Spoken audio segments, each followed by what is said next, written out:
Hello, everybody, and welcome to another Football Friday Live. It's your Winner Circle Sports Betting Podcast, sponsored by gamblersWORLD.net. Heavy football today, and that means Marc Lawrence and Mr. Victor King, myself, Sean Higgs. Football Friday, what is there saying? We'll jump right into everything right away. We're not going to dance around things. Everybody loves the comments. We're going to talk about 3 games, talk about some other things in between that with other games, but let's mention our host, gamblersWORLD.net, where you can find all 3 of us, 11 other top handicappers. We have a leaderboard, win or lose, always truth, no hiding from the records. Get our premium picks.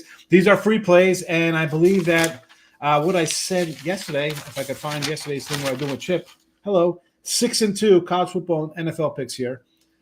4-2 here on Football Friday with Marc and Victor. So the free stuff has been cashing. Take your little Tyrannosaurus Rex arms, kind of reach down your pocket, boom, get premium stuff, 3, 7, 30, and 38 packages, all guaranteed. We show you a profit or you credit back, and then you could find somebody else. But let's be honest, over a week and a month, we're probably going to make you money. I'm just saying. I mean, short of utter catastrophe, you'll be in the plus and having a nice one and re-upping it. And we also have a $7.99, although I don't see the slide here. Boo to Seth in the background. He had it for me yesterday. But $7.99 for college football packages are up as well on gamblersworld.net, so check that out. All of us on Twitter. And there, look at that. There we go. There we go. Thank you. You got one job. He's like the one job meme in the back, the guy. He had one job. All right. Let's we were just talking off air. We're gonna do 3 games today. Some NFL football. We got Baltimore, Dallas, Philly Saints, and Giants, and Cleveland. I gave myself some trash because I try to give people good games people won't talk about. But we were just talking Phillies off air before we started about Sirianni, Faggio. He brought in Kellen, Moore. Let's start with Philadelphia. Okay, cheesesteaks. You bring in 2 new coordinators. One of them has head coaching experience. Obviously, you blamed the collapse of last season on your coordinators, and Sirianni's not the problem. Let's start here with crazy play calling. 4th and whatever on the 5-yard line first quarter, we're going to go for it. In the 4th quarter, we're not going to go for it. End up getting burned on defense with your new coordinator. Is the sky falling in Philly? Marc, I'm going to go to you first. I'll go to Marc first here. Well, the sky's always falling in Philly, Sean. Right? Mm-hmm. Yeah. I don't think Jesus Christ would be well received there, even if he took them to the playoffs, because they'd find fault at something. Okay. But Sirianni is under the hot seat. I think deservedly so.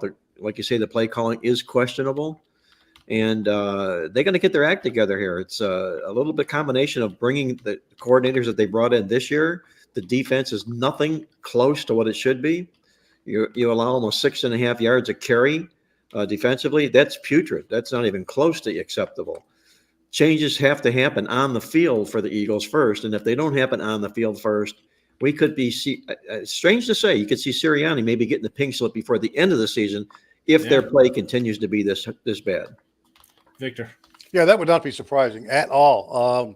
We talked about it. Marc mentioned the fact that Fangio was down here in South Florida for a year and kind of left the Dolphins in the lurch, mentioning that the Eagles were his dream job, and all of a sudden they have got some major issues on defense as well. I do want to congratulate the main man, Marc Lawrence. The Atlanta Falcons was one of Marc's 4-0 NFL weekend last weekend. A perfect 4-0, 4-star best bet Cincinnati Bengals on Sunday. A couple of early underdog wins for Marc, 3-star Minnesota Vikings, 3-star Cleveland Browns. He finished it up with the Falcons, a 2-star on Monday night. So, again, if you want to talk about hot pro stuff, that definitely would be Marc. I know we talk about free plays here today, but Marc's got a big 5-star in the NFL going this week, and I'm sure he'll be talking about that a little bit later. But mission accomplished for Marc last week in the NFL. Well, thank you, Victor. I appreciate that very much. You stub your toe a time or two along the way. We'll have weekends like that past weekend along the way, but in the end, it should all even out. And more winners than losers. That's exactly what we're here for. And that 5-star NFL game that you mentioned should be posted at Gamblers World right now as we speak. So A lot of research went in this particular game, and we'll see if we can keep the ball rolling. Well, we're going to keep the good ball rolling. We're right into that. And you could say, you just told everybody you got a monster game going this NFL Sunday. But I got Ravens and Cowboys for you here. Now, we're talking about some defensive woes. Ravens now a small favorite here. Went from pick'em to minus 148 at Dallas. I had the Ravens last week at -7. Nice early number. Sign me up. The extra rest, and they're off a loss. Let's get this right. You blow a 10-point lead at home to Minshew and this team. I mean, you got some defensive problems. You got some offensive problems because you're paying Derrick Henry and not doing anything. You got some offensive line and coordinator problems. What is going on with that team? And Dallas, I knew Dallas was going to have a problem. Did I think they were going to lose that game? I thought they were not going to lose that game. Maybe the Saints are for real. We'll have to talk about them because of last week in Dallas and in the Philly Saints game we're talking about. So the Saints will come up. But what do you think about Baltimore? Do they have problems like Philly had problems? Baltimore has problems. There's no question about it. What's missing here, you hit it right on the head, Sean, is the defense.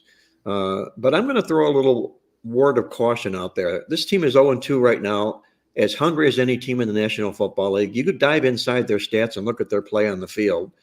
They out-yarded each of those two opponents by 100 yards or more in both of those losses. That's a buy sign to me. They're going to come back here if they can play the same way on the field. They just know that they're going to outperform the opponent. They're going to eventually, that tie is going to turn for this football team. I was all prepared to go all in on Baltimore this weekend, taking 2 points, and it never happened. And I think the odds makers knew exactly what would happen if they installed Dallas as the favorite here. It would just be all Baltimore money that would come in the football game. And I can understand why. Not only is Baltimore playing better statistically than they are on the scoreboard this year, they have some really, really strong numbers behind them. Lamar Jackson, 20-1 in his career against NFC opponents.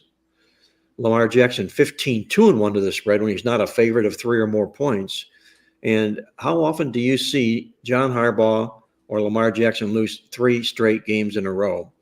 These are all factors that you're betting on that won't happen. There's no certainty that it will happen or won't happen. But the handicap here has to be Baltimore. And it had the Dallas Cowboys won last week. I can assure you guys, Baltimore would have been an even larger favorite here because Vegas thinks the way a lot of handicappers think. Dallas off the loss. Do you want to fade the Cowboys at home off a home loss? That's questionable. But if Dallas comes into this game off a win and Baltimore's off the loss, you know who the hungrier team is. It's Baltimore. So to me, it's a little bit of a tough call. But let me share you with this out of my database. Victor keeps our database as sparkly as it can possibly be. I went into the database and I looked at NFL football teams that were in the playoffs last year that opened up 0-2 to start the new season. And how do they do? Well, if you find an 0-2 team that was a playoff team last year and they're favored, a small favorite of 3 or less, it's happened 12 times. They've lost the whole game straight up all 12 times. That plays against Baltimore in this particular role. So, what's going to work here? Is it going to be that particular angle from the database, or is it going to be Lamar Jackson continuing his dominance against the NFC and them coming hungrier? I vote for the latter. I think Baltimore wins and gets the money in this game. Baltimore Ravens.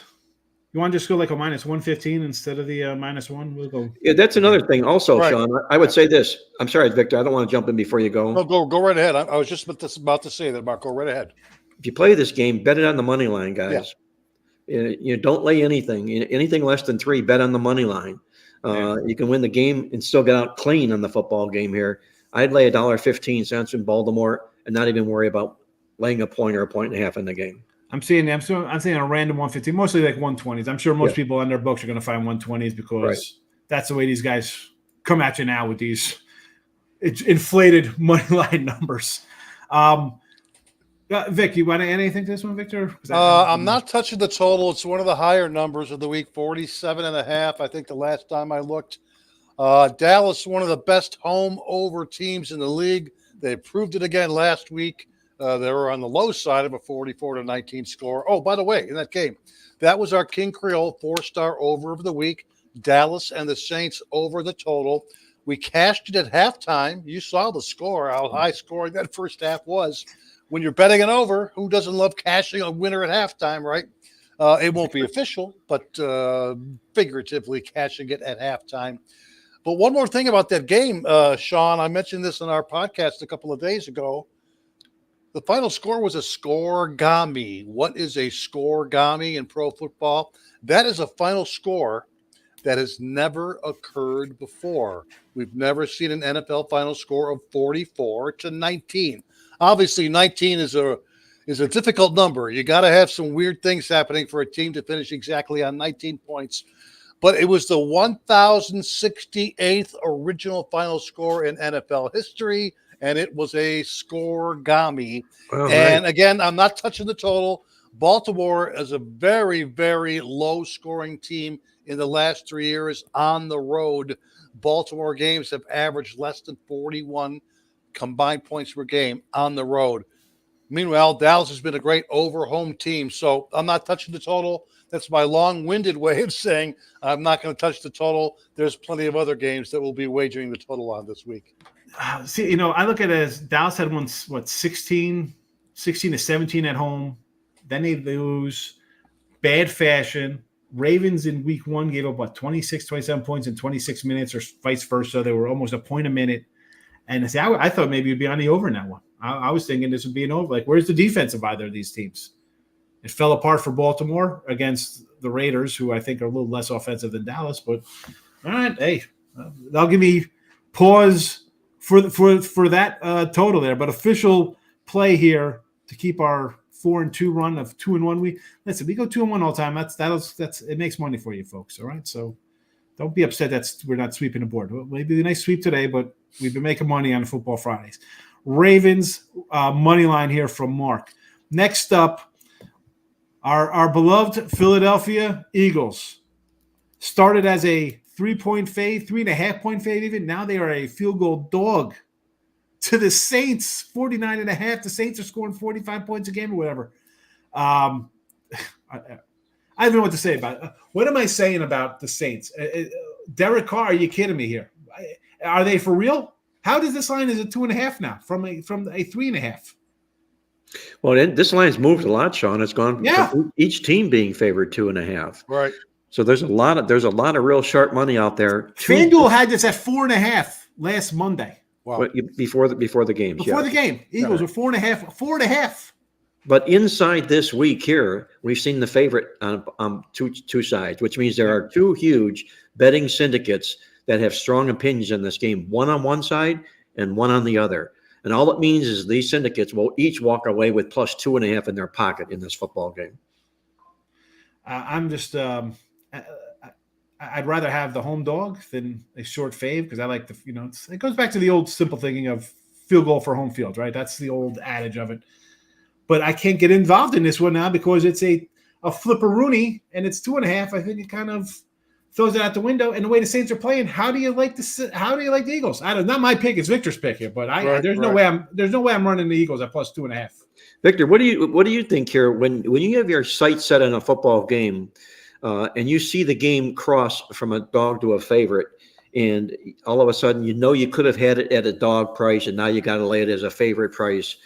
Do you go after the game? Do you stay on the game? Do you get off the game, or do you look at it from a money line standpoint?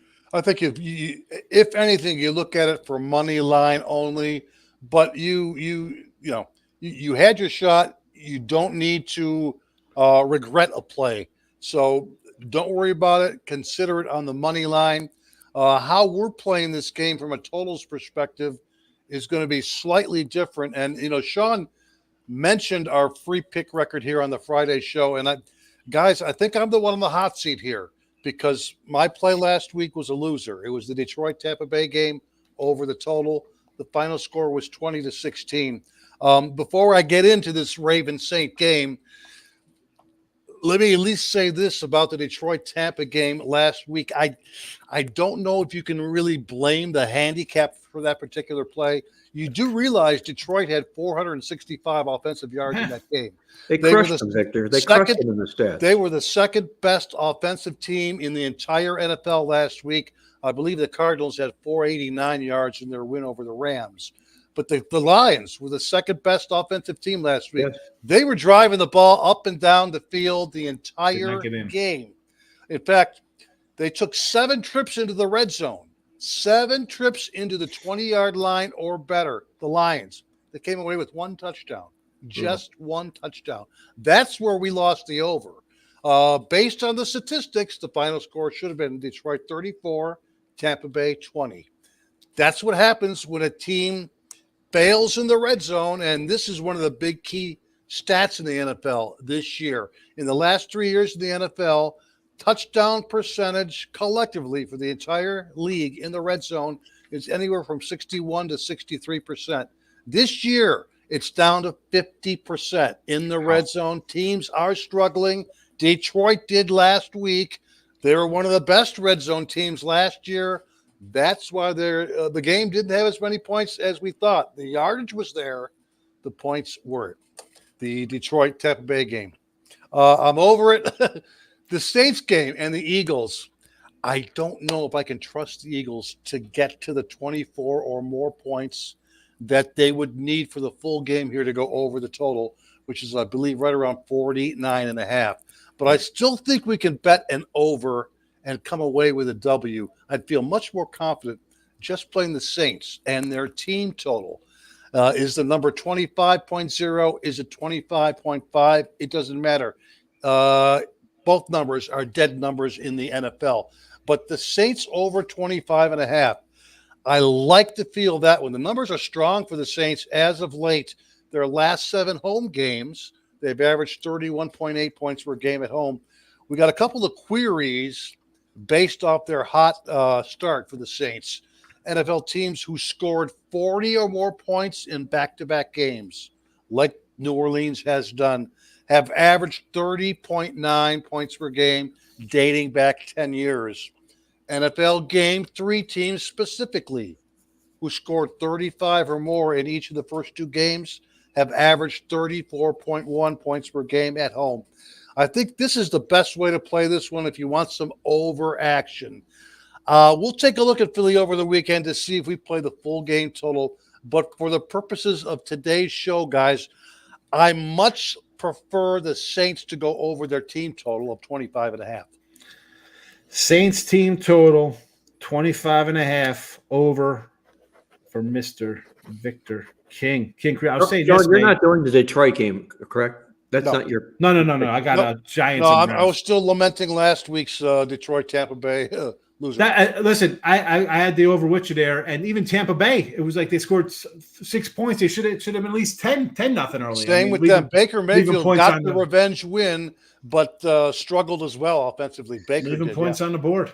Here's a neat stat, guys, that I looked up, and I had to do this manually because our database doesn't do it. But I took the time to go do this. You look at Jared Goff and his career with the Detroit Lions, and he had a bad passer rating, that's 69.3.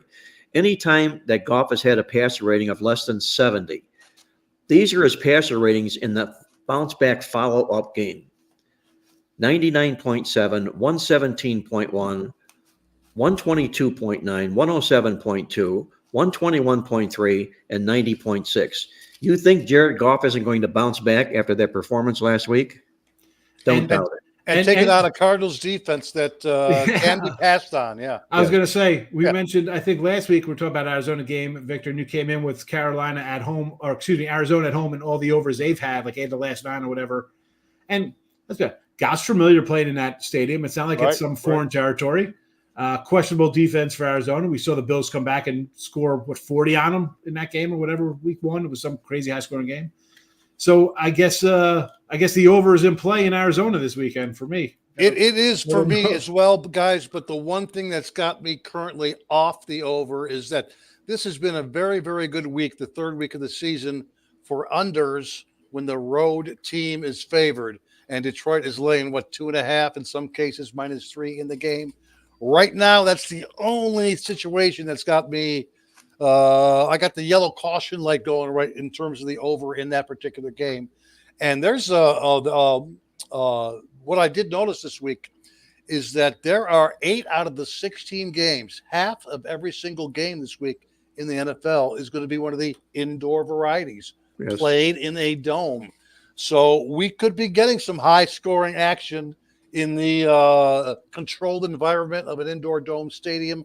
with 8 out of 16 games being played in domes this week. Well, the play of the NFL, I mean, we've seen some horrendous quarterback play. I mean, the rookie quarterbacks have yet to throw a touchdown pass this year. Caleb, Bo, and Jaden Daniels, nothing from them offensively. We mentioned the Lions and the Bucks with their lack of scoring in the red zone. This is a league-wide problem right now with scoring down. So we'll see. I mean, you think that indoor, yeah, maybe high scoring, but if we're rolling out Bryce Young and Andy Dalton indoors, I mean, is that really great? You know what I'm saying? It's like who's quarterbacking these squads indoors? Does it make a right? difference? Last week, NFL 5 out of 16 games went over. 5 overs, 10 unders, 1 tie. That was the Tennessee Jets game. The average points per game last week, a very, very low 39.6 in the NFL. Our offense is struggling. Yes, we mentioned red zone deficiencies. People are content to take long field goals these days. We mentioned this the other day on our podcast, the fact that who is the Baltimore kicker? Is that Justin Tucker? Right, Justin Tucker. He's like the only kicker this year in the NFL that has struggled with his long-distance kicks. He's 0 for 2 in 50-yard or longer field goals. With that said, the rest of the league this year, already after 2 weeks, is 35 out of 37 in 50-yard or longer field goals. So teams are not just stalling in the red zone. They're stalling in the 30 to 40-yard line, and they're content to hit those 50, 55, 58, 60-yard field goals, and they're hitting them at an unheard of accuracy through 2 weeks. That's even with a 48-yard extra point in there as well. In the Monday night game, right? Yeah, exactly. But, guys, we're talking about 35 of 37, and today, we're talking about analytic guys who are like, oh, it's 4th and 1 from the 44. You got to go for it, and yet they're still lining up for these 50-plus yarders. Right. And you still have guys like Dan Campbell who's like, oh, it's 4th and 1 from our own 15. We're going to go for it. You know, I mean, you have the crew who's going to go for it wherever they are on 4th down at midfield, and the other guys who are punting away down 7. We're down 7. We're going to punt it from the other side of the 50 on 49. We're down 1 score. We're going to punt. Right. We're going to punt, pin you back. We're going to play some field position football today. Oh my goodness. Oh, speaking of some great offenses here, the New York Giants and the Cleveland Browns. Oh my goodness. How do you lose to a team? How do you score 3 touchdowns and lose a game to a team that doesn't score a touchdown, New York Giant fans? Right. We could go back to like a preseason game. I was talking about the Jets and Giants, and I was like, no way with these Giants are going to be terrible. And you've proven me right. Thank you very much. Daniel Jones had a nice day. He did throw 2 touchdowns. They're getting 6.5 here from the Browns. And I thought for sure the Browns. Mark, you had the Cleveland last week. I was on the Jags. I'm kind of high on the Jags this year, thinking, everybody's sleeping on them. They were good. They're the fun team the year before. Everybody gave up on them. I thought they'd take care of business at home. Not to be. I thought we'd have a Jameis Winston sighting in this game after Watson they're horrible at it. But he did what he got to do. They got to win. 6.5, I'm not looking, and I'm one of those guys who I see 6.5, I want to take the dogs. Like, I'm like, ooh, team only has to win by 7. Like, I just hear people saying, they just got to win by a touchdown. How easy is that? Or it's 2.5 to go win by field goal. I'm going to go to the total here because, as you mentioned, the low-scoring games and bad quarterback play, I think I got 2 bad quarterbacks here. I cannot hope in one hand that Watson is going to deliver or the Giants are all going to put an offense together. It's like, what, you going to hope or you going to poop in your hand? What's going to fill up first? I'm going to have a double-handed poop hands waiting for the Giants and Browns to play decent football. Browns defense is going to show up. Giants have a decent defense. It's not terrible. And the way both of these quarterbacks are, can there be 6 interceptions? Maybe. I don't know. Could be something wild like that to get this game over. I'm going to go under the total here. It's 38.5. I think maybe the first team to 20 wins. What have we seen out of the Browns offensively that's going to come in here and dominate a Giant team? I don't think it's happening. Give me under 38.5. Well, that Browns defense plays so much better at home as well, Sean, as opposed to what they did on the road last year. They were atrocious. They get in the dog pound here. They tighten things up defensively, so hopefully that'll come to your side as well. Yeah, you won't get an argument out of me either, bro. Cleveland home games last year, as Mark mentioned, very low scoring, 2 6-1 over under. Those home games averaged only 36.2 combined points per game. It was about 18 points lower than their road games. So you won't get an argument here, Sean. That is for sure. One more thing about the dogs, and I got the favorite of dog numbers thus far in the NFL after 2 weeks. Last week, dogs went 10-5-1 ATS, an outstanding week for dogs. One of the reasons for Mark's undefeated card is he leans a little bit toward the doggies. A little bit. But they also went 8-8 straight up. So money line dogs were even a 50-50 proposition last week. So now on the year, dogs are 17-14-1 ATS in the NFL. Now that's not illuminating, but I'll tell you what is. Underdogs of 6 or more points, like the Giants are a perfect 8-0 ATS on the season. It's been the long dogs that have brought home the big money and destroyed all the people in the survivor pools.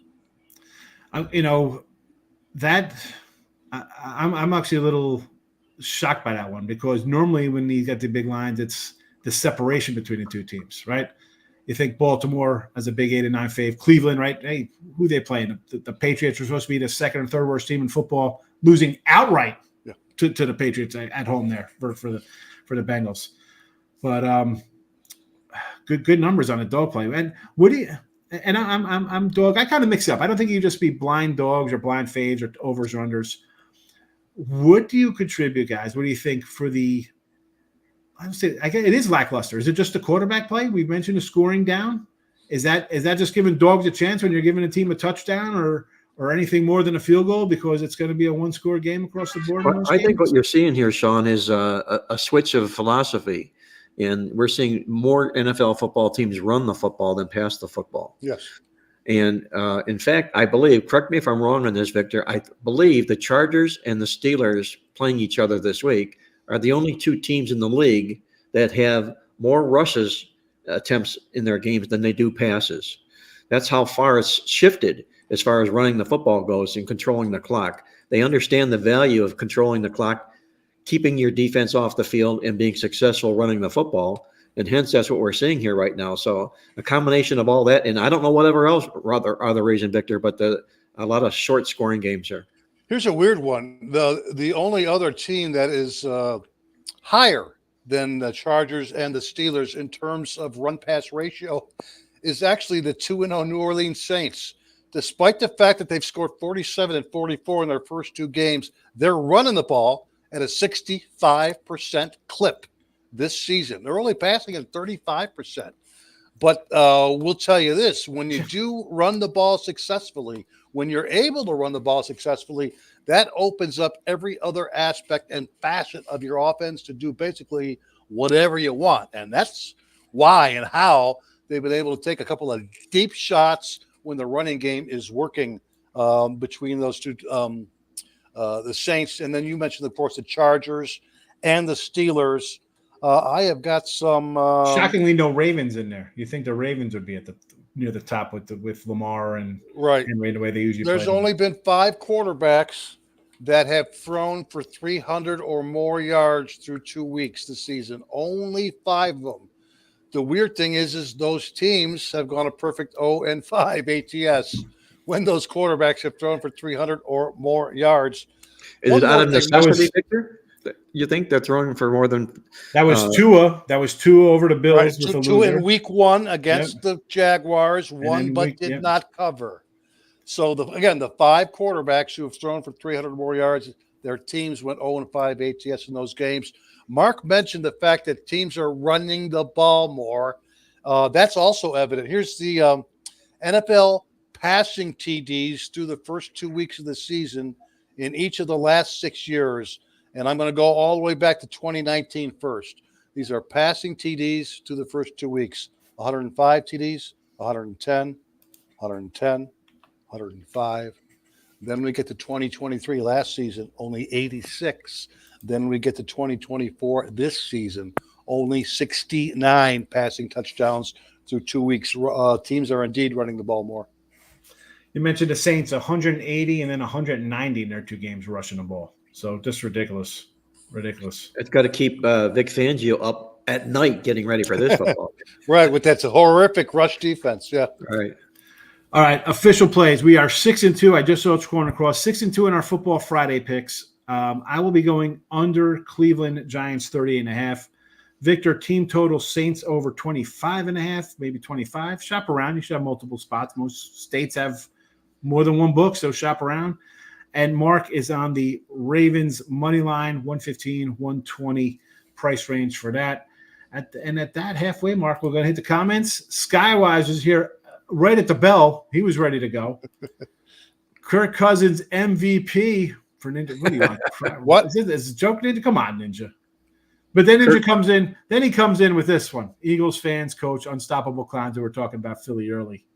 So Mars in the house.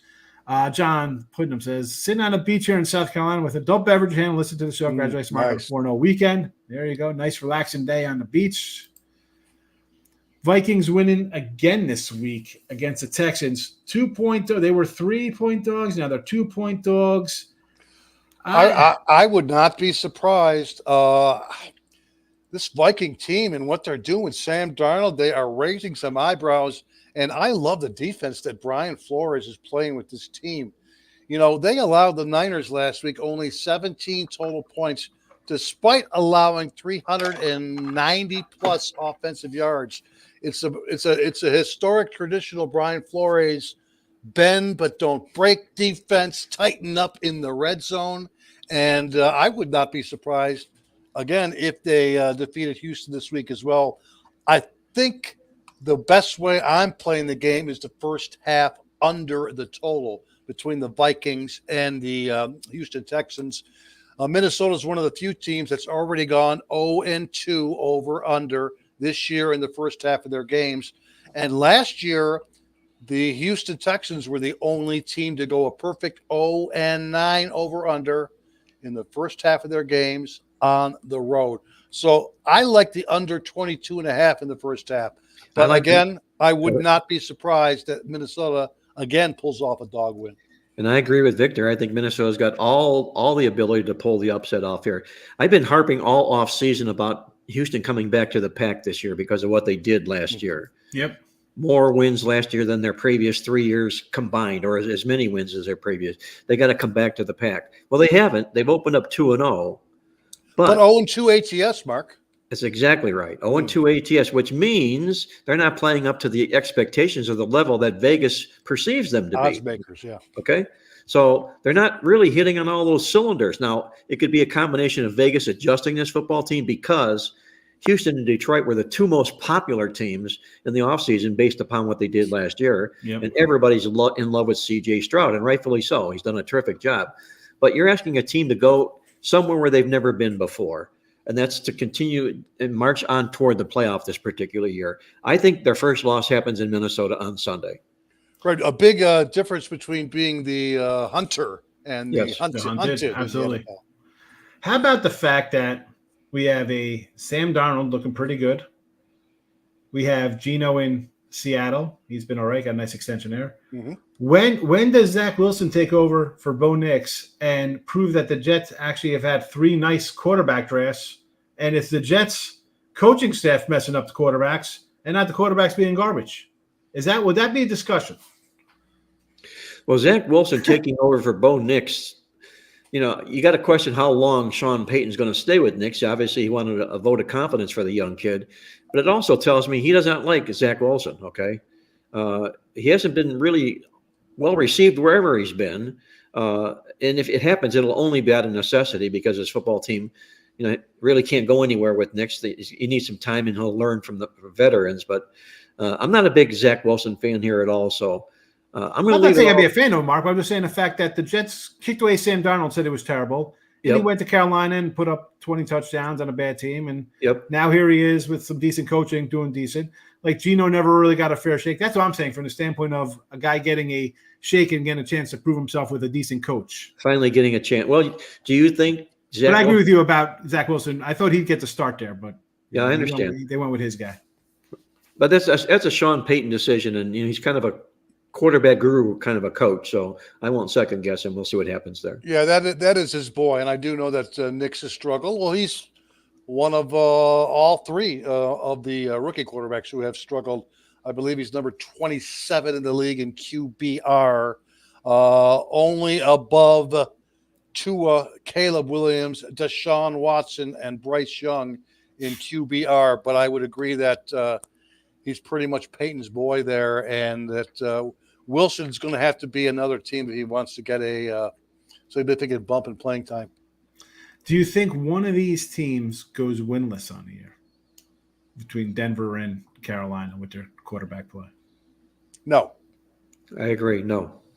Somebody's going to get a win? No, and I love Carolina this week. I do. In fact, I wouldn't be surprised if they get their first win. If they get the first win this Well, week, you want to talk about a major letdown? That sets up perfectly. You saw what that comeback across Good the segue. coast did in the fourth quarter to the Raiders.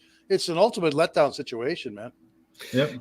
Another theory or thought on this, and this comes from Mike Maines, who's a terrific author. He used to write all of our previews in the NFL and our preview guide for the Playbook Football Preview Guide. There you go. And knows the NFL like the back of his hand. And he dropped me a note after Bryce Young was demoted.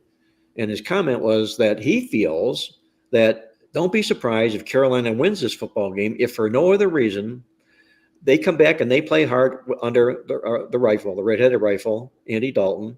And then what does that do? That tells everybody that they weren't at fault for Carolina being so lousy. It was indeed Bryce Young, okay? So now with a new quarterback and a new approach by these players here, I think you got a whole new attitude about them this particular week. And who are you catching? You're catching Vegas off of an upset win, laying a touchdown where they've never been any good. Right, in a very unfamiliar, significant favorite role for them. Right.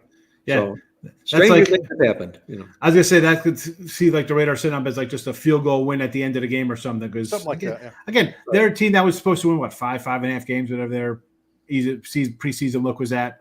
Big comeback win in Carolina. You know, Andy Dalton's only 34. I thought the guy was older. 34, he can't get a starting gig. Like the way these quarterbacks are, this guy can't get a start. He was pretty decent with Cincinnati. What happened?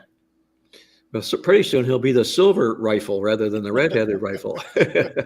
I mean, I saw he was 34. I thought for sure he was probably like 37, 38. I thought he was up there. I would have thought the same thing, Sean. Like up there, like Cousins kind of age or something. No, still kind of young. Hit the like button. Yes, hit the like button. Takes 2 seconds. Absolutely, cost you nothing. Hit the like button. Dallas has a problem because they have a fried chicken eating fat Zeke that needs an oxygen tube. Ninja just comes in hating Zeke Elliott. Wow. Listen, he does need an oxygen tank. And the thing with Dallas is this is why I didn't like Dallas. You got a rebuilt offensive line. You got Zeke Elliott, who wasn't good enough 2 years ago, but apparently he's older and now he's better. Like Dallas got problems. I know they used Dowdy and who's the other? Dowdle and Rico Dowdle and Deuce Vaughn. And Deuce Vaughn, and of course Ezekiel Elliott on his terrible the Swan Song. Yeah. Terrible Dallas. Terrible. I thought Ezekiel running back the room in the entire NFL. The Dallas Cowboys. Yeah. Yes. Was it? You let him go 2 years ago. When he wasn't any good, and why would he be any better? That's exactly my point here. Cardinals +3. I think we discussed this one earlier. We're talking about the Lions a little bit, where it was maybe you don't go against Goff after a loss and a bad performance. He seems to turn it up in his next game. So that hasn't really changed there. Well, those QB rating numbers I gave you confirms that, Sean. Yep. Exactly. Right. John Putnam said, would you put Memphis on upset alert this week versus Navy? Yeah, off a big win, Florida State. Navy's kind of a scrappy. Navy's home too, right? It was this a 6.5-point dog, I believe, for Navy. Navy's a home dog there, and this is a bad flat spot for Memphis. Absolutely, no question. As much as Memphis is the odds-on favorite to win the AAC, they better not slip up here. This is kind of where you separate yourself from just a par AAC team to say, you know what, we should be a higher mid-major, or we're an elite mid-major. You don't have a flat spot here. You come in and you win this game by double digits and not think about it. You also convinced the playoff committee that you are indeed for real. There was no letdown. We play good football games and we don't let down. We just keep our foot on the pedal. We keep playing good. Exactly. Right. Ninja. Ravens not going to win. Lamar always has to use the bathroom in the fourth quarter because the Taco Bell's kicking. Ninja, what are you doing? This guy's talking about food the whole show. You know, when we do food shows, we're gonna like kind of talk about what we like to eat. What is going on, Ninja? Hey, guys, my favorite underrated fast food. Since you're Here we on go. the This subject, is a normal conversation. This is a normal conversation. You're going to think I'm whacked here, but I absolutely, I've lost a good 20, 25 pounds since April. And I was looking for a go-to, still delicious fast food that is decent for my waistline. And I want to tell you what's very, very underrated. Salad works. It's Wendy's chili. Oh, I'm not talking about their burgers. I'm not talking about their fries. I love my father. We're talking protein. We're talking multiple types of beans. Legumes are very healthy for you. You're talking about a delicious tomato sauce. And when you do order the chili, get a couple, 3 or 4 packets of their hot chili oil. And I'll take this. I love Wendy's chili. I think it's an underrated fast food. You probably think I'm cracked here, but No. That's my go-to food in the last 6 months when I'm at a fast food restaurant. Don't they serve that as a taco salad? That Wendy's chili with taco chips, and they call that a taco salad. I think that's still available. I'm not sure, Mark, right. but I just think it's an underrated fast food. As a picky fat guy, I can safely say I've never eaten chili in my life. How about that? Get the hell out of here! Are you kidding me? I'm a chili connoisseur. Well, there's a different kind of chili in Cincinnati that's murder. Oh, are you talking Skyline chili, Mark? I am talking Skyline chili. I hate that chili. It's more like a plate of spaghetti with meat sauce. Well, and they call chili in Cincinnati, and it's full of cinnamon as well. I hate that stuff. Well, you don't like cinnamon, okay? It has garlic in it also, by the way. Cinnamon and chili? No. It's delicious. If I want meat, it's going to be a hamburger or a steak. I don't need to ground it up with some nasty beans in it. No, thank you. Picky fat guy. I'm the fattest, pickiest eater you've ever known. Italian. I don't like pasta. I don't like the red sauce. You're Italian and you don't like pasta? Shame on you. Potatoes. Irish Sean, Sean. No, I don't like potatoes. Not a French fry guy. No. You must love ice cream is all I can tell you. Not really. No? I'm a big ice cream guy. It sounds like you might be a finicky restaurant eater. I don't know if I want to go out with you, Sean. I'm just getting steak. I'll get steak. I'll get some kind of chicken. I like wings. I can do wings all the time. Wings mixed. Not boneless wings. Those are chicken nuggets. If I wanted chicken nuggets, I'd go get some dinosaur nugget. I would need bone in it, sloppy sauce, blue cheese, no ranch dressing. There we go. Let's get the football here, guys. What do you say? Right. Yeah, we sidetracked. Thanks, Ninja. Yeah, Victor's a chubby guy. I'm a heavy guy, and Mark has to eat to survive. So we're going to go into food. It's lunchtime. Saints -6 for better value. Saints. He wants to go alt line 6 with the Saints. Alt line, right? I mean, listen, it'll be a nice. I'm never going to turn my nose up at plus money. And if the Eagles, if the sky is falling, maybe it starts here because people think they'll bounce back. Got it Monday 51 for a total. More on a. I think he's referring to the Detroit Arizona game. 51's not it's a key number. So at least you got it at the right number, Mar. I'll say this. Did you know that in his coaching career now, Dan Campbell, in games in which the over-under line is 50 or more, has gone 5-10-1, 5 overs, 10 unders, 1 tie when the line is 50 or more. Again, that puts the yellow caution light on that game for me. Had Arizona last week. Nice win there. 40. What was that? 41-0. Chargers -4.5, but lost with San Fran. You were right. Taking Minnesota, Mark.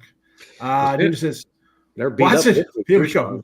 Watson and massages. He's going to beat the garbage Giants. Ninja's just 1-800-GAMBLER if you need to bet the Giants. I would agree. The Giants, I can't get behind the Giants. Under, well, I gave you that one. That was the pick of the video, under 30.5, Mar. Dominic, hello again. I saw you earlier. Agreeing the Vikings had them 2 weeks in a row. Listen, they got a good coach. They got a good coordinator. The quarterback, again, people don't like Sam Darnold. The guy threw for like 26 touchdowns in Carolina on a bad team. And that might not mean anything. It kind of, if you're still producing a little bit on bad teams, you go to a good team with a coach, you might be a little better. You might grow a little bit. You know, He's you get a always little had older. the physical tools. He's always Yes, I mean, had this guy was a top to be a 5, top 10 prototypical draft pick. NFL quarterback. I believe he's 4-1 to the spread as a home dog in his career too. So Come on. that fits in nicely. I took him as a comeback player of the year last year ticket at it was like 50, 101. I'm like, I'm going to put like $100 on it because I didn't know. But at that point, it was like Purdy hadn't even thrown the ball yet. So I'm like, maybe his elbow's messed up. Like, who knows? Maybe, he comes in and goes 10-1. He'd come in and steal it. Why wouldn't he with all those players around him? I have faith in the guy. Mar says, thoughts on Tampa Bay, Denver over. I think Tampa could get in the mid-20s. Tampa offense a little bit shocking, putting points up. Although I don't know about Denver putting anything. I know we're talking about the 6-point doggies here, but do they slow down? Is this a 20-13 game, or actually not? Can be 2013. It's got to be 2014 for a cover. What do you think? I much prefer the dog in the game rather than the total. Really? Tampa Bay home games last year averaged only 36.7. They were one of the lowest scoring teams in combined points per game at home. I'll say this, though. Denver road games last year were actually significantly higher scoring than their home games at 49.8. Although one game skewed those numbers very heavily. It was that game they came down here to Miami, and the Dolphins beat them 75 to whatever, to 75 to 19 or 20 was the final score in that game. But that's why their numbers were so skewed on the road. Again, I'd much prefer Denver plus the points in the game. There's some interesting play against aspects for Tampa Bay in this game. And it start with Baker Mayfield, Victor. Right, and Mark might call Come on, we like Baker. Spin game where you got to put something on your nose to bet it, but the play is the underdog. Ugh, I can't. I got to take Tampa. I'm a Baker fan. Sean, he started it in Cleveland. Victor and I were. I know. Okay, until he left town. Okay, probably in hindsight, a bad move on the Browns' part, especially comparing him right now to Deshaun Watson and $250 million. But the fact of the matter is, even when he was at Cleveland and in his other various stops, he's really struggled as a favorite laying points. I think he's 4-11 straight up and against the spread as a home favorite. So it's not the role that he relishes here this particular week. He sneaks up on everybody as an underdog and does a real good job doing like he did last week. Yeah. Yes. Listen, I totally agree with that. But also, we have a team. The guy hasn't thrown a touchdown pass yet. How? I mean, is this game going to be 10-6? He throws his first touchdown pass. They lose 13-7. He gets a cover by half a point. You know what I'm saying? I just can't bet on bad quarterbacks. Like Caleb Williams, there's no way I'm. Is that you're talking about offensive games, an indoor game? Bears and Colts. Let's get off topic there for a second. Another terrible quarterback play for both of those guys. Richardson, first game, 9 completions. Can't pull out you think all you need to do is eke out a win versus a team that was going to run the ball 90 times because Malik Willis can't throw. You couldn't even win there. I mean, how do you bet on a guy? I can't bet on Denver. I can't. I don't. And I'm ugly. I wake up every morning. I see this face. You don't think I can bet on an ugly freaking team? Please, I can. But no way. I'm not. Responding to Mar, if you are going to bet that Denver Tampa game over, Mar, do it at your line of 40.5, because in a lot of cases it's already up to 41 in that game. Again, we know 41's a key number in the NFL. It's already hit. It's already hit more than any other game in the 2 weeks of this season. 41 has been the key number. In fact, I believe both, let me see here, Tennessee and the Jets went 41 last week, and there was a couple in week 1. But handicapping or betting 101 will also tell you that when you get a long dog of 6 or more in a game with a low over-under line, then you lean toward the dog in these games. And again, that is a buy signal on the not looking really good Denver Broncos. So don't lay it with the Tampa. Grab the points with Denver, if anything. And again, if you're going to play it, Mar, play it at 40.5 before it gets to 41, wherever your sports book is. Wise advice. Team starting on a 30. I really thought we'd see higher scoring games. Yeah, but as we mentioned here, a lot more teams running the ball, and we could always bring in the quarterback play. Has not been great across the board.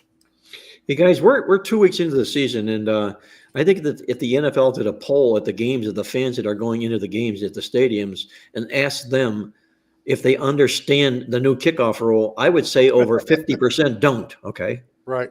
They don't. They right. Who knows the rules? Yeah. Right. Definitely. We thought originally it would increase scoring 1.5 to 3 points per game. After week one, it indeed did that. Week one was 45.8, and last year's average was 43.8. However, the results of last week totally throw those numbers off the board. Again, as I mentioned, only 39.6 combined points per game Right. last week in week two, a week that was the highest scoring week of the season last year. So again, if we're just going by last year's numbers and comparing them to this year, we don't want to be doing that anymore because last year week one was very low scoring. This year it went 9-7. Last year week two was high scoring. This year it went 5-10-1 over under. So again, we can't just use last year's numbers or last week's numbers. That's the knee jerk reaction when you're playing either totals or sides. Mar hit his first two games in Louisville. Likes them -10 versus Georgia Tech. Does Tech have? Do they play Notre Dame next week? Georgia Tech. Is that what they have on deck? I didn't look at that game. I have nothing on that game. Stop Geo says, "What do you say, fellas? Thank you for the live show. You're welcome." Stop Geo. Our guy Tommy's in my house. Tamoose wants to say hello to Victor and the legendary Marc Lawrence. Been following you in the playbook for decades. God bless you all, and thank you for all the knowledge. Tommy's a good follower of the show. Let me ask you this question before we Thank get you. too far past that. He asked about Louisville, correct? Yeah. Yes. And do you feel Louisville will be able to put 30 points on the scoreboard against Georgia Tech in this game? I don't think they do. You don't think they do? They're averaging 56. I'm just. Yeah, but what kind of teams you playing? Like I saw Tech play I know Florida State isn't a marquee team, and then they came back with who they had, Georgia Southern or whatever. I think they have a decent defense. Well, it's sort of Jeff Brom's MO, just lighting up the scoreboard. The only reason I'm throwing this out there is we share this in our newsletter that when Louisville does score 30 or more points in the game, they are 68-9 to the spread. Brom is all of his team 68-9 if he gets 30. So it's just a little word of caution there. That's interesting stuff there. Well, I like him as a coach. I think that he'll be there for his career most likely. I don't think they'd get rid of him. Right. Sean, we mentioned the fact that all of our selections are up on the Winner's Circle website. We had a nice winner last night on under the total. That was pretty much easy money in that New England New York Jets game. At our King Creole service, we've got a Friday college football side play already up on the website. We've got a 5-play college over-under ticket for Saturday already up on the Winner's Circle website. We've got a 3-game totals triple play for Sunday already up on the Winner's Circle website. So our service, we're locked and loaded. We're already 1-0 in the week. Thanks to all who joined us for that easy winner last night, 24-3 final score. And not only that, Sean, but we're in a time of the year where here at Playbook, we do like 4 weekly newsletters. We got the Playbook newsletter. We got the debut of the Midweek Alert newsletter this week. For all you stat freaks, this is kind of like the racing form of newsletters. It's got all the numbers, all the stats. Of course, we got the Totals Tip Sheet newsletter. We mentioned the fact that we hit that Dallas Scorigami over last week. And not only that, but, we officially tracked the Wise Guy contest. So we kind of call that a winner as well with, anywhere from, I think it's 60 of the best handicappers on the planet competing in the Wise Guy contest. So this is newsletter nirvana time here at Playbook as well, as we basically have 4 publications each week now. I want to get back to Louisville. Like I was saying, Jacksonville State and Austin, PA, 62-0. I mean, Georgia Tech's a little more of a step up here. Now, granted, last year's game was 37-34, so it did get the 30 points. But I don't know. I lean dog there with that, Mark, with the 10 points. I'll take Tech in a point. So here we go. Wendy's chili. Maybe I shouldn't tell him how to make it. Ninja has he worked in Chile? Has he worked rather in Wendy's before? Interesting. Yeah, Ninja, don't tell me, please. FanDuel is at 100% profit boost for any ML money line in the NFL. A money line boost. What dog would I like for here? I'm all for boost. 100% boost on any money line. Well, let me. Mark, there's got to be a dog that you like to win out right there. I'm going to Yeah. Dolphins, baby. Next man up, Skylar Thompson. Dolphins win on the road. Well, Or in my point Carolina. of view, when I handicap the card and I zero and get to the dogs that I do like, more times often than not, I feel every one of them can win the game. Yes. That's part of the reason of the handicap, that they Yes. do stand a good chance of winning the game. So if you're looking for that money line dogs, look for the dog that you wouldn't be stunned that they win the football game. Not a 16-point dog, obviously. No, but you take yourself a competitive dog, anything plus 8 or less on a money line ends up being a nice return. I would suggest either the home dog Vikings, maybe the Carolina Panthers, and maybe the home dog Atlanta Falcons in the Sunday nighter. Yep. Loads of under-8 dogs to choose from, by the way, this week in the NFL. I think everybody's an under-8 dog in the NFL this weekend. Closing in on an hour, so let me just recap what we have going on here today. Mark has the Baltimore Ravens minus 120. Victor, Saints team total over 25.5. I'm going under Giants 30.5. We are 6-2 on our Football Fridays since we started our Football Friday show. Not too shabby with some football here. Again, these are the free picks. Premiums are at gamblersworld.net. 3 738 packages are guaranteed. We show you a profit over that time or credit you back and get on board. Mark has top plays up for the weekend. You heard Victor plays up for the weekend. I have high noon college football going tomorrow. I have a 3:30 game. I have a night game. NFL's up for Sunday as well. We're all locked in. We don't wait. We're not the guy. Obviously, we come in here and give out plays way ahead of time. Mark Victor do podcasts midweek. I do shows every day. We're not waiting for Lee Corso to put on a helmet at 5 to 12 to tell you who to bet. At that point, tell you about that 18-point favorite that's going to win the game. Right. Now, I think these guys will agree with you. Do we get annoyed when it comes up on Twitter or if we're watching on TV and all of a sudden there's 9 guys on ESPN or Fox Sports or these channels and everybody's got a game? We'd start to worry, especially when we have an underdog. And these guys, then you know what? We're just saying, well, we got a loser today, folks. But please, we don't wait till those guys decide. That's why we're way ahead of time. They mentioned the newsletter playbook. Folks, and I think both gentlemen here will agree, Victor and Mark, you have to have kind of an opinion of a game before you turn on a TV or a podcast or radio. You can't just be blinded by us saying X because another guy could be saying Y, right? There's a line. I'm sure every game we go down and give you a side of total for every game in every sport. Doesn't mean it's going to win. You can have opinion on anything, but like buttholes, everybody's got one. You got to separate the what is that? The chalk from the chaff? How does that say? Trees from the forest? However you want to word it. From the chaff, yeah. Yes. Yes. Right. You're right about that. Have an opinion ahead of time. Don't fall for the art of the seduction. Yes. You can't do it. You can't wait until the last second. That's why I put the shows up early. You come visit us, right? I mean, guys, do you find yourself putting bets in 10 minutes before kickoffs and stuff? I'll tell you this, Sean. You mentioned that little sidebar story here that when College Game Day really got off and rocking and rolling and everything, I was contributing a lot of stats in there for them.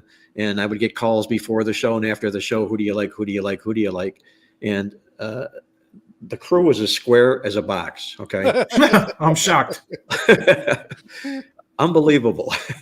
Unbelievable. And it would be, do you think? Because I'm pumping dogs into them and they're talking about these big double-digit favorites, So Yeah. that's what you get when you talk with public personalities, the media, that type of stuff. Don't listen to them. Okay, do your homework and have confidence in what it is that you believe. That's what I'm saying. Oh my goodness. He used to work at Wendy's. Yeah, thanks, Ninja, for that final quote. Yes, I used to work at Wendy's. Yeah, there you go. Victor's going to go. You shot me down, man. He's going to go vomit in a garbage can now after hearing that. He'll lose even more weight. See, I'm more of a Asiago chicken sandwich kind of guy when I go to Wendy's. I think they got a good chicken sandwich. I hear you. I actually had their breakfast sandwich one day. The sausage was pretty darn good. Yeah, not bad. Had a little spicy little zang too. I was like, wow, this is a good sausage sandwich. Well, Sean, I got to say this before I stopped drinking. I haven't had a drink or a drug in 35 years. Knock on wood. Is that good, or do we call you a quitter? I don't know how quitter? to address that. It's a quitter. That's a joke, Mark. I understand that completely. But I will say that as far as diets and everything goes, if I was drinking whiskey, it was a good diet because at times I would lose 3 days. And I wouldn't even know what happened. I'd lose 3 days. To put Mark's comment in perspective, I've probably smoked weed every day for 30 years. Opposite end. I've never smoked weed, had a cigarette, coffee, tea, cigar. I'm just a fat guy. I have a beer every once in a while, and I'll go out and have something. I'm my own wacko on my own set of standards, as we all are. We're all unique in our own way, I guess. I'm worried about, because Ninja comes into the chats. I just don't know, because I just flip these up. I don't want to see something terrible reading about the chicken or the hamburgers now or the bread. Yeah. I've kind of got a little sad actually, knowing that. I'd rather bet the Panthers and eat a chili. They eat the Wendy's chili. Okay. No, I want to know what it is in the chili before we go that we're supposed to be concerned about. Because it's supposed to be like day-old burger meat. Is what that's what they say. Yeah. Yeah, but that's normal. That's you're gonna get right, that and at a that's not a restaurant. big deal to me. That's not a big deal. I like the fact that they use multiple kinds of beans. You could be lazy and just use a pork and bean or something, but they use multiple kinds of beans, and that I like that. I like garbanzo beans. Yeah, don't you? I'm gonna say I don't really eat beans. My wife does a sausage soup, which is fabulous, and she puts those little garbanzo beans in it with the sausage. It's very good. It's tasty. I don't know. All right. Now when we go into the food, we've hit the hour mark sometime along the way. Right. Like buttons hit, please. Again, under Giants for me. Team total Saints over for Victor. Mark is on the Ravens money line. gamblersworld.net for all the premium stuff. We're locked and loaded for the weekend. We got you covered there. Be sure, notification bells on. We do this every Friday live. Monday night, we got a live show. Sometimes people come. Actually, people are me. If anybody else shows up, it'll be a surprise. I'm just throwing that out there. Put these guys on the spot so they know that's there for Monday Night Live.